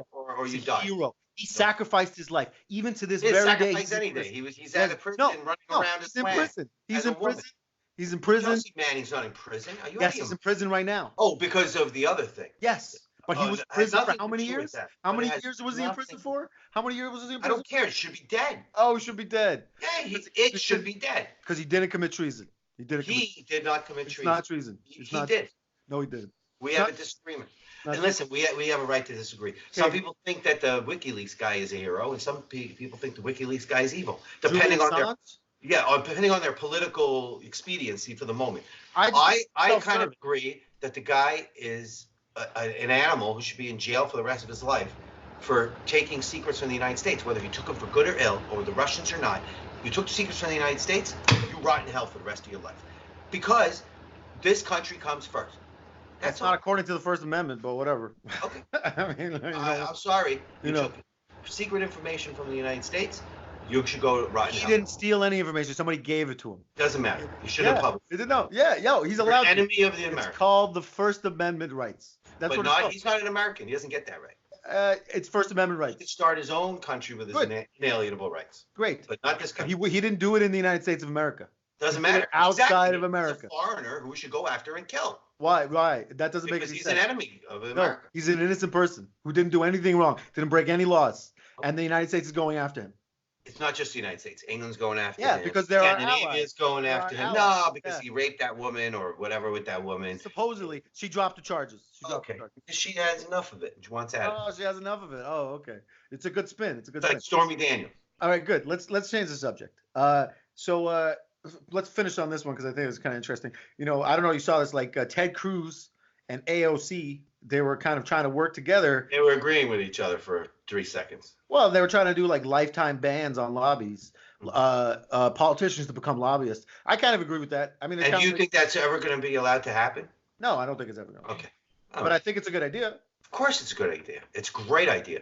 You work for the United States government as an elected official. You shouldn't be able to work in any capacity for influencing the United States for 20 years. 20 years. Because 20 years later, you're nobody. Okay? Even Rudy Giuliani, what I'm saying? He's working for Trump as Trump's lawyer. Fine. But once he was done being governor of New York, mayor of New York, he joined a lobby firm in Staten Island. He was lobbying. No, none of that should be allowed. I'm sorry that these people are not working anymore for us. They're working there to pad themselves for when they get out, so they make a lot of money. Or 6 figures, 7 figures. Or to stay in there and keep making money. You know what I'm saying? It's not what it's supposed to be, the citizen politician. It's no longer the citizen politician. It's become a class of people politician, which is why they hate Trump. Part of it is because he's not part of them. Who is them? The guy on the street corner who picks up garbage should be a politician at some point, because he has an understanding of what people who pick up garbage need in this country and how a guy struggles to live. I have no problem with that. I think that these politicians today are so working towards padding their own nests and padding their own families' nests that it's like, what was that woman in California? Is it Dianne Feinstein, who had the driver for 20 years who was a Russian spy? Nothing happened to her. I don't remember that. Yeah, look it up when you get a chance. Dianne Feinstein, Russian spy. Her driver was a Chinese spy, not Russian. Chinese spy. Nothing happened. There was no consequences for it. She doesn't care. She's making so much money from Chinese companies. She doesn't care. Yeah. They don't care. It's all about them and making their own little empire. I'm sorry. When it comes to that, I agree that politicians, when they get out, cannot. If you want to work for the government, like as an employee working for like the Department of Labor or whatever, fine. You're not a politician. You're working for the government, fine. But you should not be allowed to lobby the government or foreign governments for any reason. Well, like Kerry, who's made so much money off European companies that invest in Iran. It's absurd. Like, this was the guy putting together the Iran deal. He's making so much money. He's already got a wife. He's probably trying to catch up to his wife because he feels inadequate because she comes from the Heinz family. They have to catch up. So he probably... He's got to catch up to catch up. He's got to catch up to catch up. And he's making so much money from these European companies that are working with Iran that, like, there's no way this guy could put together a fair deal. There's absolutely no way. No, I agree. It's also I'm sick of it. I'm sick of it. There's no other term other than incestuous that actually like really like defines how bad it is, right? I mean, know, but they preach this patriotism. They have there is no patriotism left. Well, I mean, that's what you It's get when you sad. have super duper global liberals who are just like they think of themselves as global And citizens. super duper global Republicans too. Yeah. I know, but that they consider themselves global citizens versus Americans. But that's absolute craziness. I know. Like, what we need to do is when somebody is caught with that stuff, we need to strip them of all their titles, make them live in those third world countries for 10 years. Come back here and tell me how much you love it, because you're not going to love it. The problem is it's like, the people who do this stuff and the same people like you said, there's a reason why AOC right now she's kind of like, for people on the Democratic side, she's kind of in a weird cauliflower hating group. Well, the thing is they don't like her. Right, the established Democrats that they didn't want, like the New York guy that lost to her. That guy was like, he was high up. Yeah, that's what I'm saying. Like, and they say now that he might win again on the next election. I know exactly. You know that he's going to come after it. But my point, no, there's no way he's going to beat her, because the problem is Queen State. That's why De Blasio won in that election too.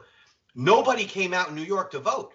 Nobody, because there was no choices really when it came to the mayoral race, when it came to the governor's race.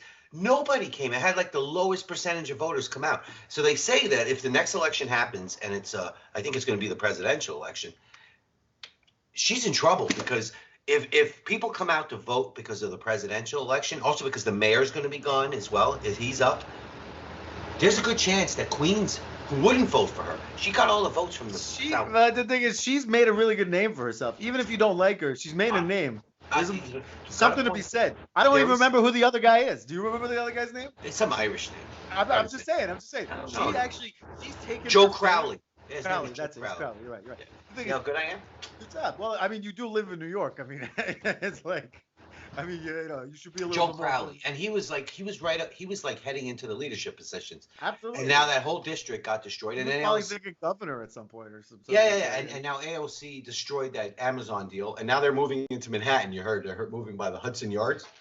Amazon is? Yeah. They decided, well, you know what? We still want to build our headquarters in New York, but this time we're going into Manhattan. You ain't gonna get voted down over there. So AOC, all those poor people in those Queens boroughs that were going to have a school built and all this infrastructure put in, all lost it for Manhattan again. It just goes to show you how in the end Manhattan is all about money. Well, it always has been. I mean, that's Manhattan. But the thing is, like, for me, I think that I think it would be great to have this rule, but I'm a bit of a pessimist, just like it sounds like you are, in that like they're just gonna find some kind of loophole where you can do some consulting. So you're not a lobbyist. It's not me, it's my wife. Yeah, exactly. Or like or some other way to kind of, because basically it's legalized bribery, right? Because you're absolutely right. Like even Obama right now is giving out $100,000 speeches, right? And even when Trump is done being president in 50 years, whenever, because the mandate is going to be so strong for him to keep being president. So, he might make it to 100 years old. It's such a left-wing paranoia to believe that he's going to go more than another 4 years. No, he said it himself. He was like, I wish we could. Yeah, he said it as a joke. And he's like, watch what they do. Watch what they do in the media. I was making a joke. I was being sarcastic. I know you don't believe I don't even think he's going to make it to the next term, but that's just me. I know. The thing is, what I'm saying I want to see those. Watch when he's done. You get a mug for them. Dude, he's going to be selling out arenas of like dumb Trumpkins in the Midwest who go to his arenas and pay $50 a pop to see him. They're dumb Trumpkins. Meanwhile, they came out with a study that shows the low information voters are Bernie Sanders voters. They're actually the lowest information voters out there are Bernie Sanders supporters. Really? Send me this poll. All that nonsense. I want to see this. Again, Google it. It's all in the media. Okay. It's all there. Yeah, in the last election, the lowest information voters, people that just said, I want to believe this, I have no thinking process for myself, are actually Bernie Sanders voters. Any socialist, no offense, but anybody who would think socialism is a good thing is a low information voter. That means they are unable to rationally think through arguments and follow strict logic. Where if it's logically works this way here, it has to logically work this way there. Not I get so many elements of socialism in our government. What are you talking about? Public schools, none of it the snowplows, the police force. None of it all good. socialism. No. Oh, none of it's good. The police aren't good. You The better not let states the have a cops right to have a police force. What are you talking say about? again. What you say? States have a right to have a police force. But it's socialism. No, it's not. It's our Yes, we are. constitution. No, it's collecting money to pay the police. Brother. Oh. Yes, Socialism is all about getting freebies for nothing. no, I don't know what you're talking about. Every Bernie Sanders voter wants freebies for nothing. I don't know what you're talking That's about. what a low information I don't know what voter I'm is. talking. I don't know what Every you're talking. okay, when you're talking about the government might need to do a little more of this and what government might need to do, I mean that's not the socialism That's I'm talking socialism. about. No, that That's is not socialism. the Bernie Sanders That's voter socialism. socialism. Their socialism is free college, no more loans, free this, free healthcare, free. No, Bernie Oh, Sanders doesn't free. say it's free healthcare. Guaranteed He says he's going to income. raise taxes. He says he's going to raise Yeah, he taxes. finally came out and admitted it the other day. Oh boy, did he look like marbles were going to pour out of his ears, nose, and mouth. Well, he has to pay taxes. Oh, okay, you guy, you're going to have to pay more taxes. Everybody's going to have to pay more taxes. But that's the thing. The idea is that we collect the same amount of taxes as if we paid for healthcare. We'd have a crazy good healthcare system. Ain't gonna happen. All right, fine. That's up if you think so. Okay, so let's. All right. Last Scandinavia, if you want your free health. All right. Fine. All right. So finally, let's change the subject to some science. You're big. You're tall. You're a big giant guy. You would fit in Scandinavia. They wouldn't even know. It'd be like, but you could call yourself Olaf Benjamin or something like that, and you get your free healthcare. My name has a J in it already. I mean, you know what I'm saying? Like, because you know those Scandinavians, they love the J letter. Yeah, Benjamin. It's Von Benjamin. Thank you very much. Von Benjamin. Actually, I think that's Dutch. Anyway, so let's go to science because I love science. So what do you think about this SpaceX Starlink? You know, this like, you know, putting up all those satellites so people can get internet access around the world. Do you think good idea, bad idea? Good. I think anything to bring the speed of information faster to the rest of the world is a good thing. I don't see that as bad. Yeah. I don't really have much. I didn't really research it, to be honest with you. I did see the article quickly about it on the Science Times or somewhere that they launched all of those mini satellites or whatever to give five. But you know, the future of 5G is coming, and you know, like the amount of receivers and transmitters you're going to need for 5G. The only place you could stick them is in outer space. Otherwise, every 5 feet you're going to need to have a transmitter because it's going to be doing so much in real time that it's just crazy. So yeah. I think the more we can stick stuff in outer space to transmit stuff and give people internet and give people an ability to function in what's coming, I don't see that as a negative thing at all. Totally. I don't think we clutter the universe. Well, that's the thing. That's the more, you know, these such nonsense. Yeah. I actually think it's actually like a publicity push by the fiber optic cable people on Earth. Verizon, Fios is like, yeah, stop those satellites. Well, I mean, because they want to put their receivers in Africa. They want to put their receivers all over the. Oh yeah, they want to build that infrastructure and charge a monthly fee for it and not give it out for free. Yeah. Or not for cheap. Hack it. Yeah, or not for cheap. Yeah. And also, there is also a business of keeping people stupid. I mean, to be honest with you, you know, there's a business out there. If everybody is smart in the world, who's going to make the shoes? Who's going to dig up the diamonds for $2? I mean, who's gonna mine the uranium? You know what I mean? Who's going to do that stuff if everybody's smart? So there is a business of keeping people smart, and also there is a racist idea in the world of that Africans are basically animals and can't be made smart. So unfortunately, that goes into it a little bit too. I mean, I don't see how giving people information is ever a bad thing, other than stealing government information from your own government. Totally. Yeah, or dangerous information. Like you don't want to give out nuclear bomb plans, right? No. But you want to give out like, hey, if you want to build yourself a pump. Who decides what is dangerous? Totally. Well, who decides that? Usually the government does. That's why they call it top secret. Okay. Oh yeah, that's a government secret. Okay, but as for like, I think the internet should be like the Wild West. Like the Wild West sorted itself out. Yeah, for 100 years people shot each other and they had duels, or you know, Indians came and scalped you. Okay, but eventually you sort that out. Well, it's kind of like newspapers are the same thing. You know, like 100 years ago, you know, there were newspapers that had information that was terrible. Oh, you know, they had like the British government had a whole like group of soldiers that were just running around the United States trying to hunt down those printing presses. You know that, right? They kept hiding him. Like they didn't know that the printing press was hidden at this one's barn, and they were printing out those revolution leaflets. Oh, the revolution. Yeah, the British had their own little company running around trying to destroy those damn printing presses that those crazy Americans are going to destroy us with this information they're putting out there. Totally. No, Sure. so I meant more like in the early 20th century when newspapers were really like, you could go to any even small town and there were newspapers being printed and there would be some little kid on the corner being like extra, extra, that kind of stuff. Like even then there was a ton of false information out there. And even me when I was a kid, I remember in New York, I'd always walk by and there'd always be those fake newspapers with the giant spider or the kid who's half monkey. Yeah, well, not even the Inquirer. The Inquirer is pretty accurate, actually, when it comes. Well, sometimes they actually get it right, just like TMZ sometimes gets it right. Yeah, TMZ gets it right too. But my point is that it's just like as a kid, I learned when I brought the paper to Ma, and I was like, "Oh my God, did you see this lizard is attacking Paris?" And she just kind of laughed at me and was like, "This isn't real. These are fake." And I think when it comes to the internet, it's kind of like we used to say. Back in the 90s, we used to say, don't believe everything you see on TV, Yeah. And it's kind of like, I feel like people forgot that. All of a sudden, everything you see on you see something on an internet web page, and all of a sudden it adds credence. You're like, wait a second. What? Yeah. Don't believe everything you read on the internet. You want my social security number, my date of birth, and whatever, and you're going to send me that package that was left in a warehouse in Queens? Okay, here you go. That Nigerian prince is going to give you all the... that Nigerian prince is going to give me all that money for lending him a few $100s? Oh, my God. Here's my info.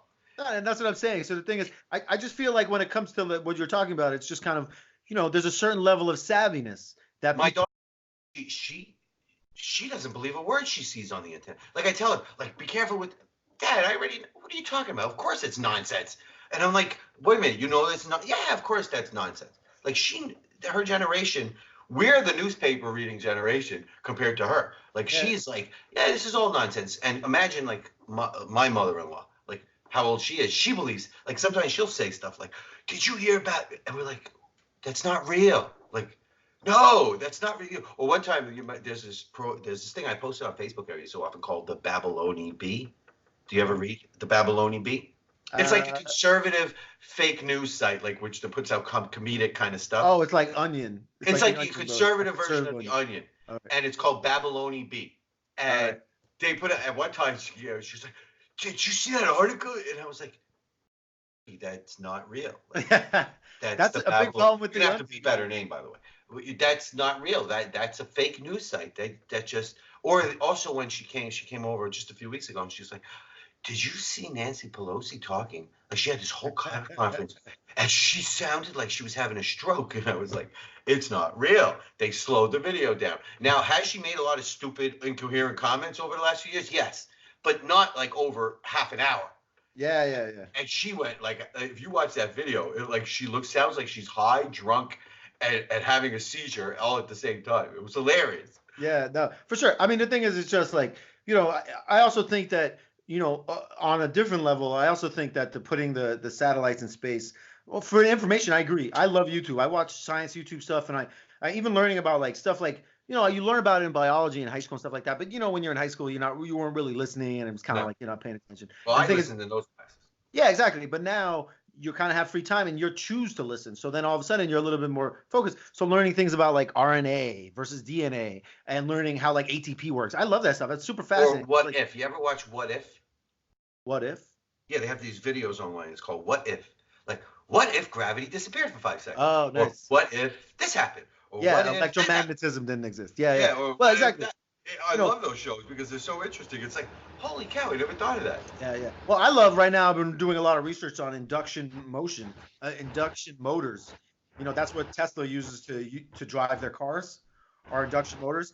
And you realize how powerful they are. And actually, Nikola Tesla was the one who created them. Yeah. That's why it's called the Tesla, is because they're using induction motors to actually drive the cars. And they just didn't have the battery. They didn't have the battery power at that time to make them last long. But Tesla developed a lot of stuff that was ahead of his time. Huge. Yeah. Yeah. But also, motors are so fascinating. It creates so much power, and the thing is, now you realize how inefficient cars really are.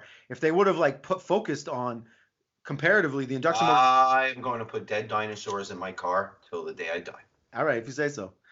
Dead dinosaurs in my car. You're gonna eat those words. Meanwhile, I'm having a generator outlet run through my basement. I had all my electricity changed, so they're running a line from my new box now that has room and the correct amount of amperage and watts and everything else instead of 1950s version.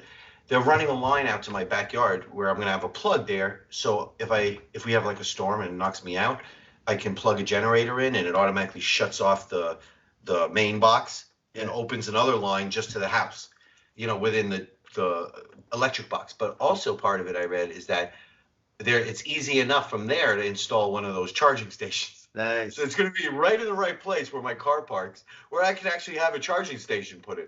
So I say that, who knows what's going to happen today? Well, I also think that, for me, I think it's funny because, if you could use gasoline to create electricity in your car instead of actually just pumping pistons, but if you just use gasoline as a pure source of creating electricity by actually causing something to spin and creating a turbine, you could still use an induction motor with gasoline just fine. I mean, because you just need to produce enough wattage. Right? Also, I laugh because, like, I remember when I was young and I had a car and it was a V6 and everyone was like, oh, that's only a V6?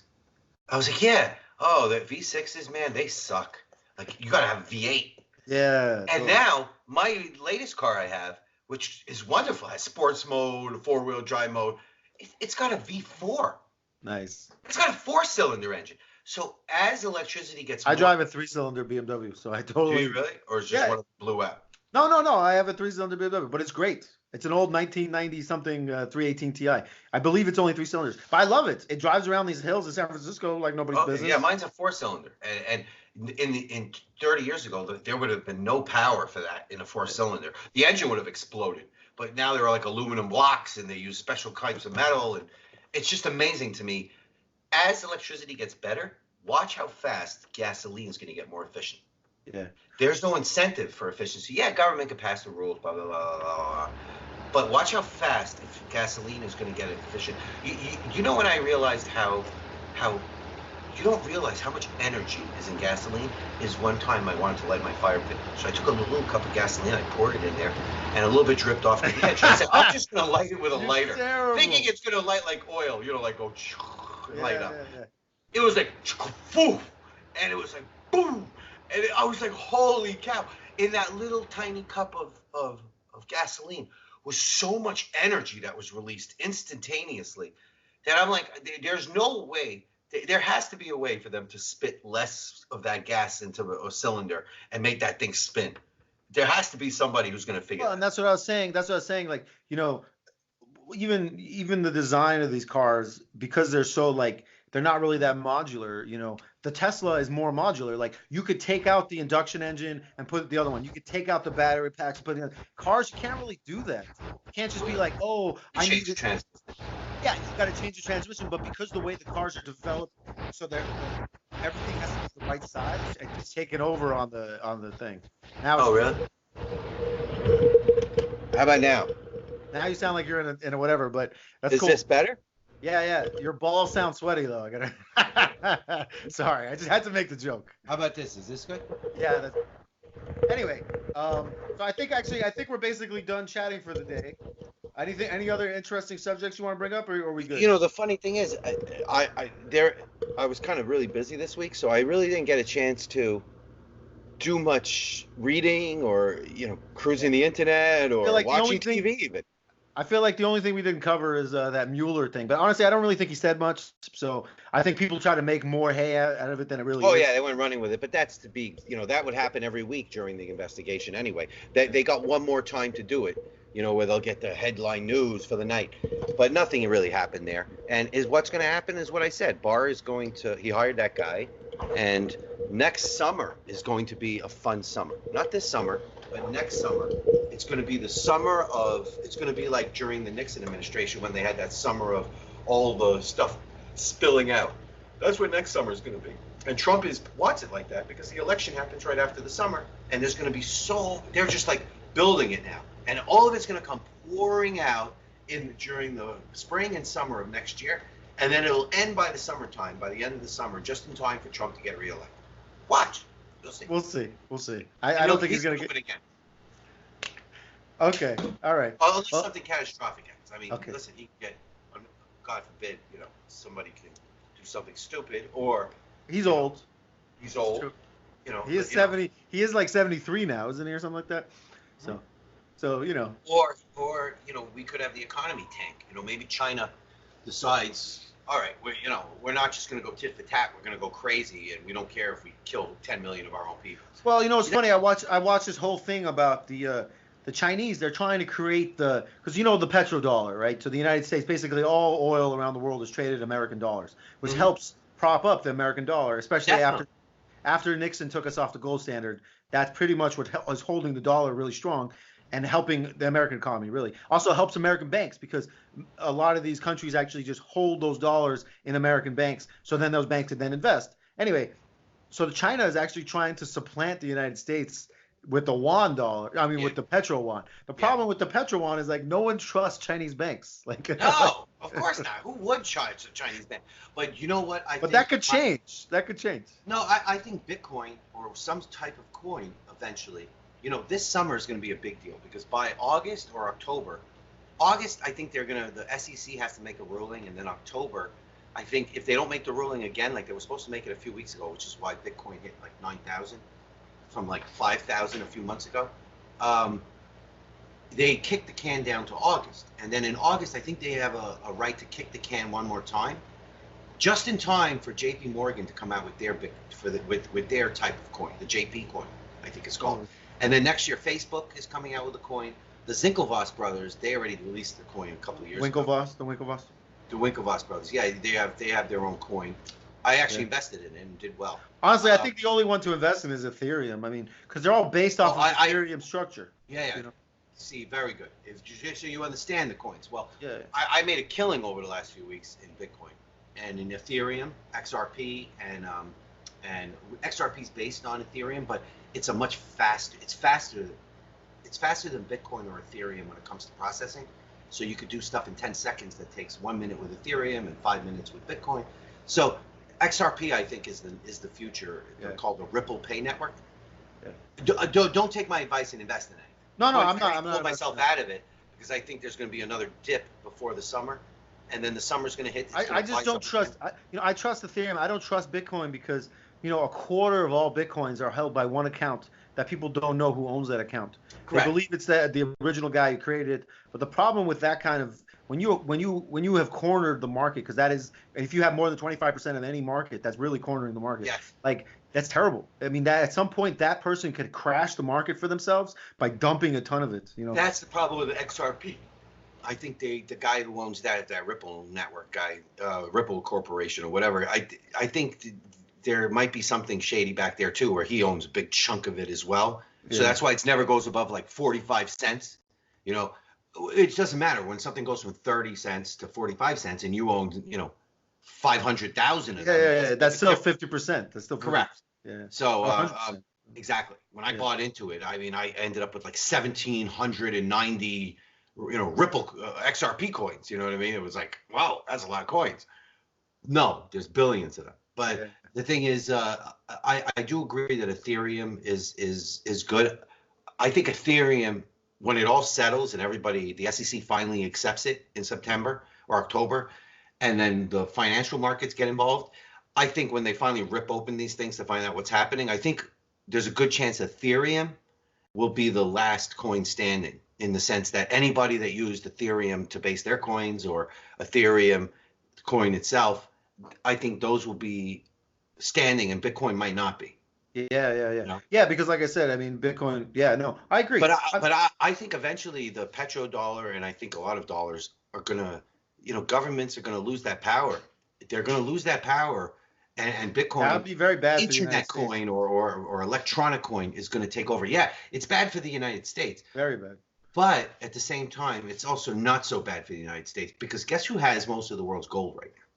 China. The United States. No, China does. No, they've been buying up gold. They've been buying shares of gold. No, but not physical shares. gold. No, China has been buying physical gold. They've been buying mines. Yeah, no, it's in China. Brother, do you know how much gold is in the world? There's a lot. You couldn't even build 3/4 of the way up the Washington Monument. That's how much gold is in the world. 3/4 of the way up the Washington Monument is all the gold ever found up to now. Look it up when you get a chance. I'll look it up. And the United States owns more than 1/3 of that, has the physical reserves here in the United States. We're off the gold standard, but we didn't give away the gold. All right, if you say so. you say so. I'm just saying. I just been reading articles about how China is actually going to back their yuan with gold. I know, So, yes, but not we. They still don't have the largest amount of gold in the world. all right, if you say so. And I'm just heard that they've been buying. if electronic coin takes over, and we start to back our money in gold again, we'll be the leader again, underneath the Bitcoin. You know what I'm saying?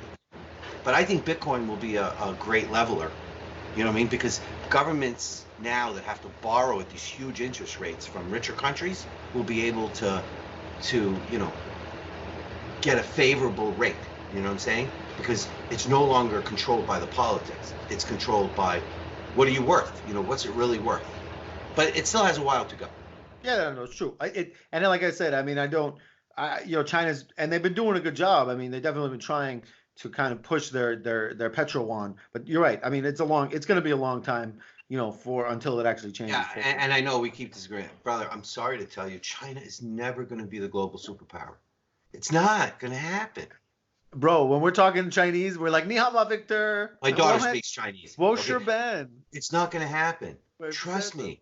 You sound like those people in the 80s who said Japanese, we are turning Japanese. They thought Japan was going to take over. Trust me, they're not going to take over the world. China and Japan are two different countries. Brother, I would never have thought Japan was going to take over the world. I would never have thought Japan was going to take over the world. Okay, but you think China is? First of all, China is the second world power currently, right? Is that not true? No. When you're talking militarily. No, in general. Where has China gone in the world and proved itself that it can go fight and win and stay and change? What I'm talking about is all of the levels economically, right? Their economy is the second largest economy. The United States was a superpower only after we went to World War I and helped Europe win the war. Okay. And then after World War II, we went to Europe and sacrificed and won the war. We weren't a superpower before that. Listen, some Chinese government guys listening here right now, he's like, you know what? It's time to invade Taiwan. That's what and guess what's going to happen? Taiwan just bought $250 billion worth of American technology. So, yeah, will China take over Taiwan? Sure. And the world will laugh at them and how many casualties they have as they took it over. That's the thing is, can they win a war decisively and not end up causing their country to collapse? China has not proven that, and I don't think China wants to prove that because they know how shaky they really are. I don't know. It's such a corrupt place. They're going to take Taiwan. You're going to see. And when nobody wants to invest in your bank, give it within 10 years. That just goes to show you what the world thinks of you. Well, the problem is the world hates America because they're jealous of our success, but at the same time, they're willing to stick their money in our banks and buy our debt. But the reason why the United States can't not be the leader. Yes, but that's why the United States can't not be the leader because all of these countries rely on us to pay them back for the money we took from them. So it's like Donald Trump when he said I was too big to fail. Yeah, that's what we are. We're too big to fail, baby. Okay. Otherwise, the world will go into a global recession. Of course. Depression. Well, we'll see if you're right. I'm not saying you're completely devoid of actual logic. There are a lot of issues in China. All I'm saying is that if you look at their how big their economy is, how their GDP is, how militarily they've spent a lot of money, how they are, and how over time now that the dictators are there, corrupt. It'll only last so long. They're not a dictator. He's premier for life. Okay, but he got voted in to be premier. Okay, but he's been voted in as king for life. Okay, Trump told him, you're the king. He's like, no, they voted. No, you are the king, baby. You're here for the rest of your life. You're the king. Okay, you can call him king if you want. He's the king. Right. Okay, he's the king of China, and good for him. I really don't care what happens to China. The point is that the next guy's going to want to be king, and more corruption is going to happen. Like you said with the dictators, the last thing. It's a much bigger country with a lot more people, so the corruption is going to take a while. Like in Russia, did you watch that show Chernobyl? I saw the first episode. It was so good. Watch it. It's a good reminder about Sovietism. It just goes to show you what socialism and communism is all about. Sovietism. It's when the government takes over, baby. Nothing works. Nothing works, and it takes a few strong people to make that whole system fall down. We'll see what happens. Okay, on that note. All right, nice. I love you. Thank you.